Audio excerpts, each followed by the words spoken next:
तो प्रथम दृष्टि से तो यह स्पष्ट हो रहा है कि इस बार भी जो सीजीएल का पेपर है उसमें कहीं ना कहीं गड़बड़ी हुई है, धांधली हुई है।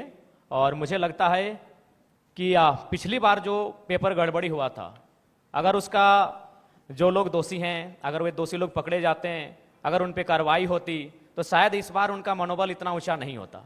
लेकिन चूंकि आपने एसआईटी का गठन किया, आपने समय मांगा, आपको समय मिला, उसके बाद भी ये तय नहीं हो पाया है कि पिछली बार जो पेपर गड़बड़ी हुई थी, जो 28 जनवरी 2024 को जब इसका एग्जाम हुआ था, तो मेरा मानना है कि कहीं ना कहीं आपका कठोर निर्णय ना ले पाना गवर्नमेंट का, आपका क्विक डिसीजन ना ले पाना उन लोगों का मनोबल को बढ़ा रहा है। हमने कोल माफिया सुना था, हमने लैंड माफिया सुना था, अब यहाँ पेपर माफिया जैसे मामले सामने आ रहे हैं। तो इससे आप इनकार नहीं कर सकते हैं, इस पर आप मौन नहीं रह सकते हैं। ये तो आपको तय करना होगा, इस बात को आपको मानना होगा।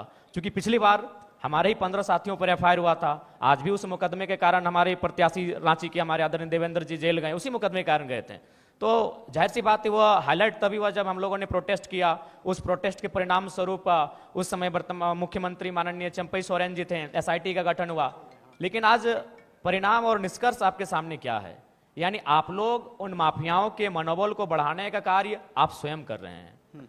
तो ये तो आपको तय करना है कि आप छात्रों के साथ हैं या पेपर माफियाओं के साथ है, ये सरकार को आके तय करना है। यदि आप पेपर माफियाओं के खिलाफ हैं, तो पिछली बार जो आपने एसआईटी का गठन किया था, उसका निष्कर्ष क्या है, उसका रिजल्ट क्या है, दोषी कौन लोग हैं, वो कटघरे के पीछे कब होंगे, ये राज्य की जनता जानना चाहती है।